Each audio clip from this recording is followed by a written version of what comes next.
Forsythe Advanced Solution Tires, presented by Lindsay Deisher. Forsythe Rubber Products is a public company based in Ohio that manufactures tires. In order to deal with the increasing pressure of the competitive marketplace, they have put together the FAST initiative in order to help them develop a new branded product. This product will incorporate the company's new exciting technology of colored rubber for tires. The possibilities are truly endless. Prior to beginning the research process, key project objectives started to emerge from the project brief. First, the product must integrate the new technology of colored rubber tires in an innovative way. Second, this technology must provide an added value to the consumer. Last, this new product must provide Forsythe with a strong market advantage against their top competitors through differentiation. After establishing my initial project objectives, it was time to dive into the research process. The first step for me was to identify and answer key questions. Starting with Forsythe's new technology of colored rubber for tires, I created a list of key questions that I needed to answer. Does this already exist? If so, which brands are currently using it and how? Utilizing the internet as my primary tool, my research informed me that colored rubber already exists in the automobile tire industry. Double Star Tires, a company out of China, currently sells colored tires, and Kumho Tires has integrated the technology to create colored smoke for burnouts and drifting. There are other relevant products too, but this told me that colored tires are not a new innovation. In fact, other industries have seen them for quite some time, including motorcycles, bicycles, and off-road vehicles such as ATVs and dirt bikes. For expanded insight, I also looked at what other industries and products utilize colored rubber. These products are all around us in our daily lives, including sports equipment, dog toys, flooring, technical accessories, and even the common rubber band. The second step in my research process was to expand my knowledge of relevant products and industries through secondary research. I first identified all the major tire companies in the US and briefly reviewed their brand and product offerings. Overall, there were a lot of similarities in products, and many of the companies were focusing on similar features such as longevity, safety, grip, wear, and price. I also wanted to make sure that I thoroughly understood all of the colored tire products on the market today. In addition to Double Star and Kumho, which I mentioned earlier, Bridgestone is now using printing technology to add color, and other companies have made attempts to integrate the colored rubber to leave behind burnout marks or even identify the end of the tire's life. None of these products have been widely adopted in the United States, which leads me to believe that there is plenty of room for continued development and improvement with this technology. The third step in my research process was to conduct a visual audit. Based on the initial marketplace research I did, I decided it would be useful to see what some of the largest competitors are saying about their products and services. For each of the 4 brands, I examined their advertising, websites, videos, social media, and mobile presence in order to get the best understanding of their current brand. Focusing mainly on the US, I looked at these materials in terms of messaging, target audience, effectiveness, and consistency. The first brand I looked at was Goodyear. Their current campaign, More Driven, focuses on performance and their long history of providing high-quality products. This leads me to assume that their target audience is men with an active lifestyle seeking performance. Overall, their communications are effective and consistent, creating a sense of adventure, adrenaline, and spirit. The next brand I looked at was Michelin. In contrast to Goodyear, their messaging is focused on storytelling and creating an emotional connection.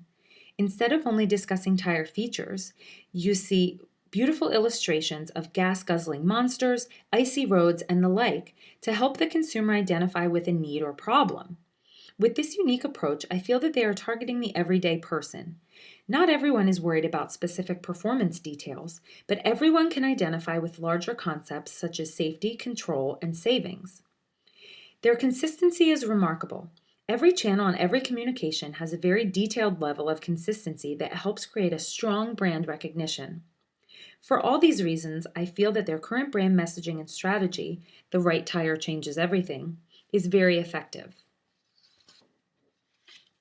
The next brand I looked at was Bridgestone, which I was the least impressed with. While focusing on performance and tire features, their messaging and visuals lack consistency. They seem to have multiple campaigns and messaging strategies going on simultaneously, which I didn't connect with as a consumer. The final brand I looked at was Nitto, which provides a slightly more niche product. Their brand revolves around performance but is taken to the extreme. Oftentimes, messaging is not even present, but the communication features high-end luxury vehicles, extraordinary locations, and Nitto tires. I feel that this ultimate performance positioning is aiming to attract car enthusiasts who enjoy spending money on their vehicles for the highest quality products.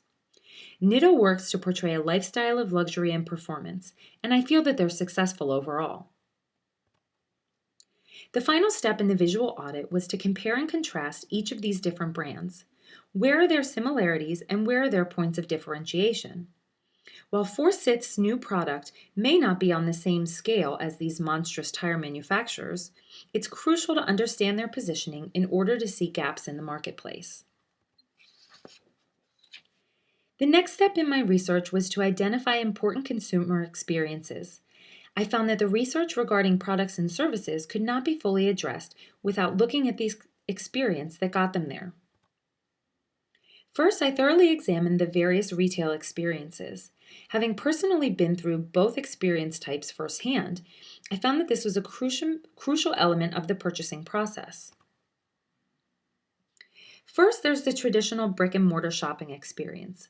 A consumer is able to walk into a store during business hours, talk with a sales professional, make a purchase, and have the tires installed on their vehicle.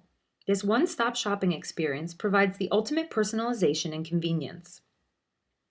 However, with internet retailing continuing to expand in all markets, tire companies have also jumped into this space. The online retail experience is user-driven. The consumer is able to compare products and prices 24 hours a day.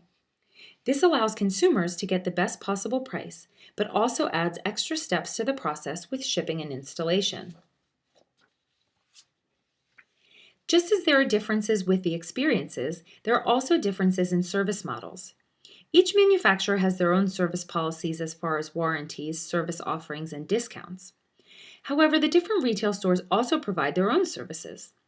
Many brick-and-mortar stores are able to offer discounted or free services in conjunction with tire purchases. Also, they may offer a discount or deal on future tire services to help retain frequent customers. Having a physical presence also provides a huge advantage in emergency situations. If someone gets a flat tire and needs service immediately, brick-and-mortar stores are able to provide immediate service. The online retailers need to be more creative when it comes to service offerings. Their customer service, either live chat or over the phone, is often top-notch. They recognize that many consumers appreciate thoughtful input when making a commodity purchase.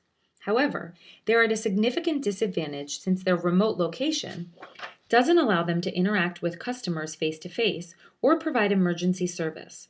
The consumer is forced to be much more proactive in the online environment.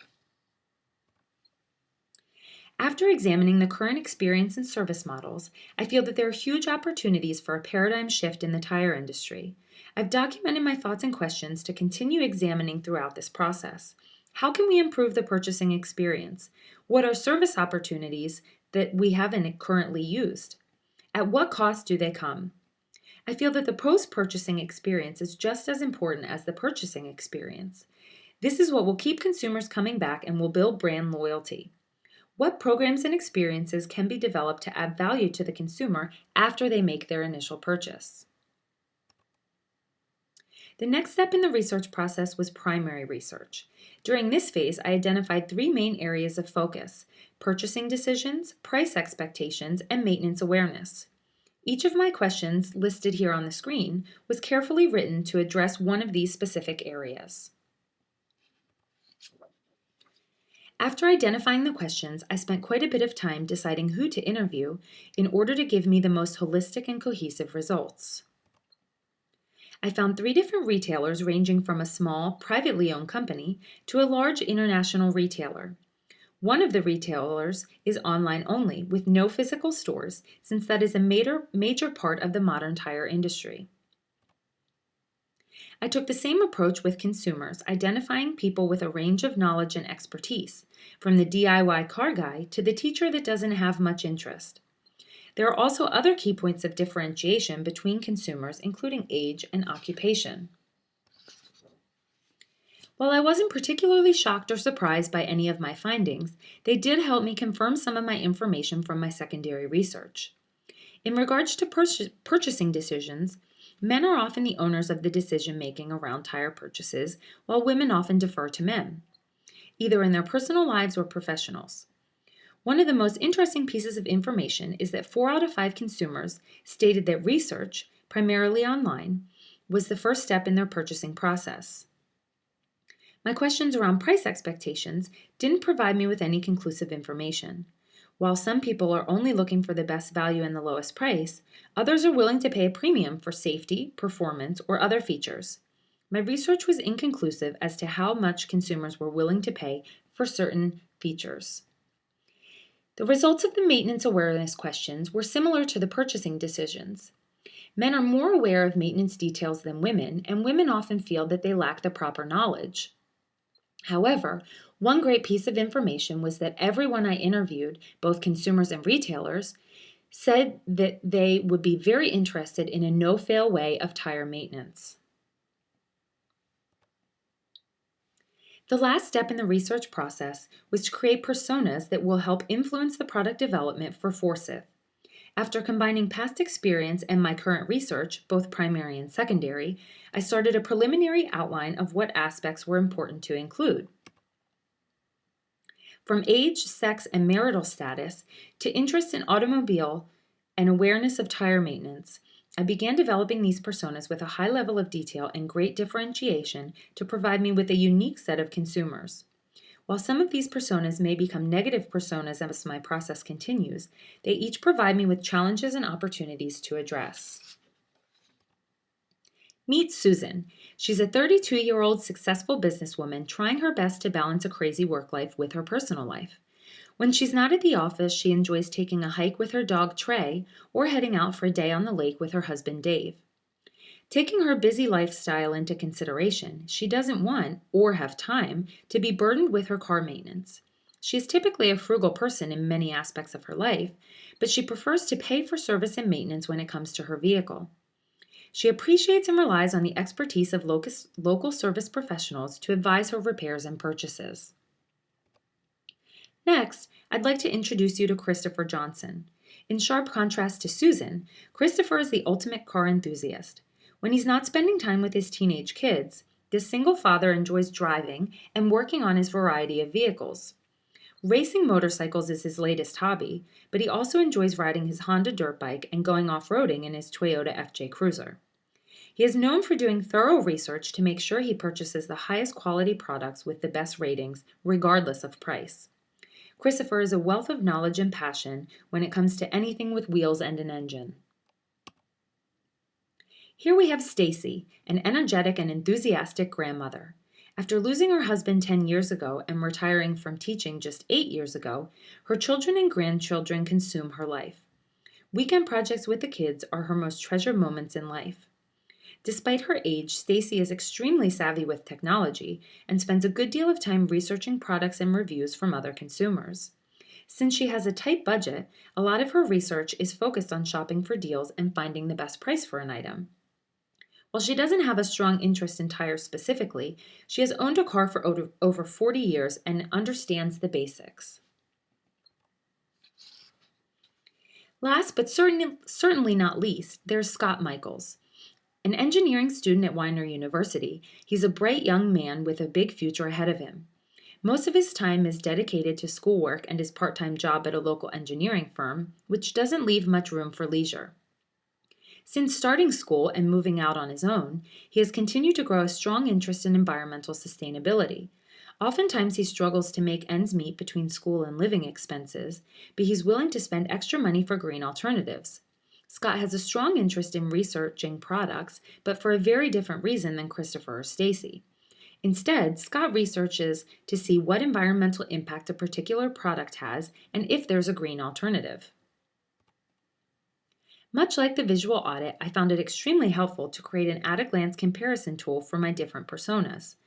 By compiling all of their information and adding additional facts into one location, I can quickly scan and evaluate a concept or product against these different audiences, helping me identify challenges, successes, and areas of opportunity.